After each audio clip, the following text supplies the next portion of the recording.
PR's Top Pros Talk, Technology PR, featuring Lisette Paras, President and Founder of Gravitate PR. And here's your host, Doug Simon. What sparked your interest in technology PR? Well, I fell into technology PR after graduating from college. My first full-time job was at a boutique enterprise technology-focused firm in Sydney. And that's where I started to get really a lot of exposure to enterprise tech. So I was working with telecommunications companies, cybersecurity companies. A few things I really loved immediately about tech PR is being able to learn about the latest emerging technologies.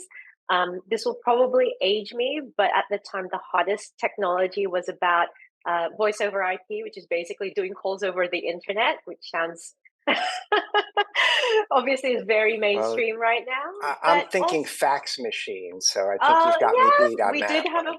we definitely had a fax machine when I was first starting. But yeah, I think that, and also being able to piece a lot of details together. I think a lot of what we do in technology is really getting exposed to a lot of things that may be a little bit obscure, very new at the and cutting edge. And so how do you really understand all of the different aspects of And what that, it means? It's like putting a puzzle together. yeah, that's a question I want to ask because, since you're on the leading edge of what the people are doing that the public doesn't necessarily know about, do you have a process and recommendation for how you can make it understandable to the public? I know in PR there's always engineers, can they Hmm. communicate?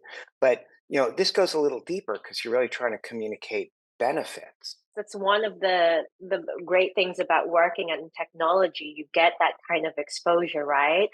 And so I think for us, a lot of what we do as communicators is you really, I always tell my team, our job isn't to be a CTO, but it's about how to really develop the right messages and stories and anecdotes so that it can be really compelling and interesting to a variety of audiences, right? Yeah, yeah. Even if they are more technically inclined.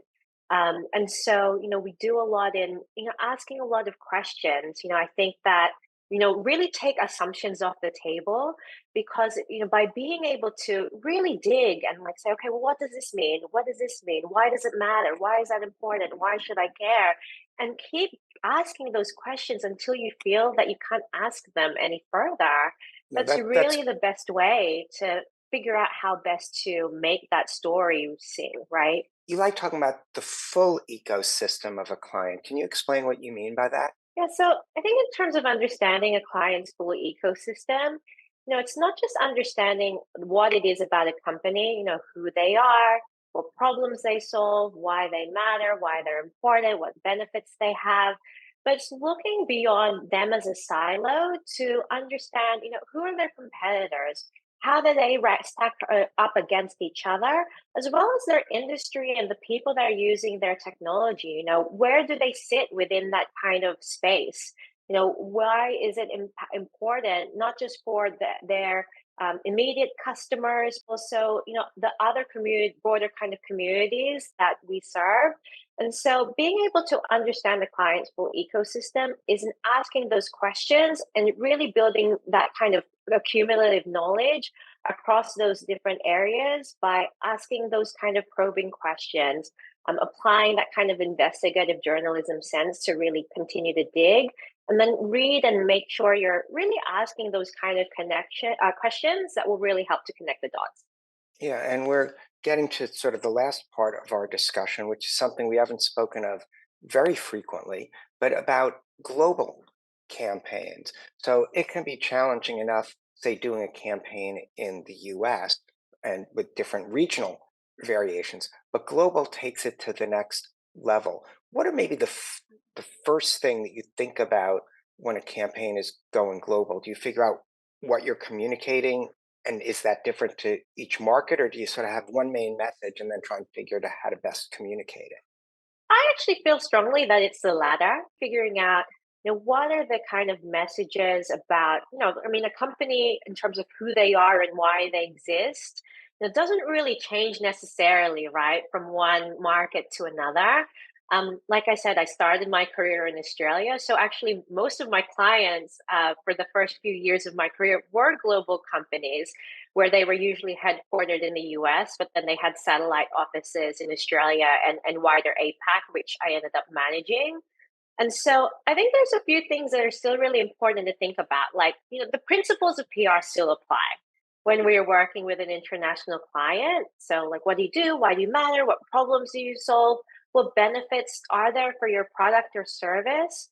But then you start to unpack then what does that mean for the local market or the different markets that you're looking to tell your story to and get visibility for a brand. And so, building upon that kind of positioning and that branding, then it's looking at the nuances and the types of stories that are then going to be relevant to speak to for that particular market. For a lot of brands and certainly for a lot of communicators, it's then how do you connect that kind of knowledge or nuance in the local market, which is then really critical because maybe the competitors are very different from one market to another for a company. The customers may be a little bit different, and certainly a lot of the issues and relevant trends that they can correlate to can also then potentially differ from one market to another. How finally is sort of the fact that tech isn't just sort of consumer tech anymore? Hmm. Tech is in every product that we use nowadays. It seems how you watch shows on TV has changed, controlling thermostats change, everything about it. Health is such a tech-based product now. Has that changed how you communicate? Because you go to, oh, these people are interested in tech stories. Now you sort of have to target the story to fit in different verticals, if that makes sense. Yeah, I mean, I think that's also one of the things I really enjoy about technology because it just has ramifications and benefits that go beyond just like the IT department. And I've certainly seen that in the last decade where there's been terms about like the consumerization of IT or the democratization of IT because not just for the different verticals, but also for the companies themselves, right? Like Uber will say that they're very much an IT or a tech company, whereas in Sure. the past you'd say, oh, you're more transportation. And there's a lot of other examples that, speak to that. I guess, I think that is actually what makes it really exciting because you've got to think about those breadth of stories and how it could appeal to the different audiences. So if you're talking to a very tech focused, audience like the IT department, the types of stories and the types of narratives and points of view or tactics that you would have would just have a different flair, right? So if you're, a health tech company, that you'd have a different maybe way of communicating most effectively to say the healthcare professional because you're really wanting to ensure that you're correlating what the impact of the technology would have on their particular role and how they're working with that technology on a daily basis. Finally, if you just had one short piece of advice for folks who want to work in this umbrella of tech industry and communications, what would you advise people? Be very curious and always you know unpack terms that don't make a lot of sense to you from the onset.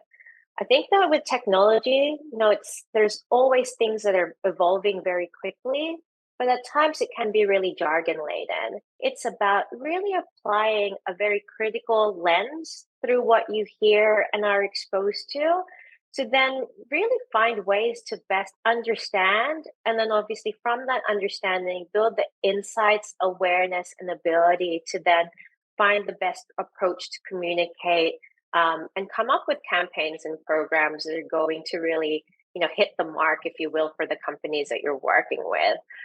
I really love that I've had seen so much evolution in technology. I feel like I'm learning something new every year, and so it's really I feel like I apply that all the time, year over year, in what I do.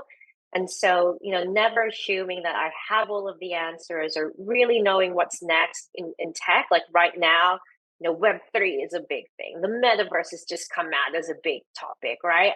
I can't say I know much about some of these areas, but being able to ask those kind of questions and continue to dig I think it really makes what we do really interesting for someone that loves to continue to learn and operate in that kind of pace that technology does as well. Great. Well, thank you so much for sharing your wisdom. Thank you.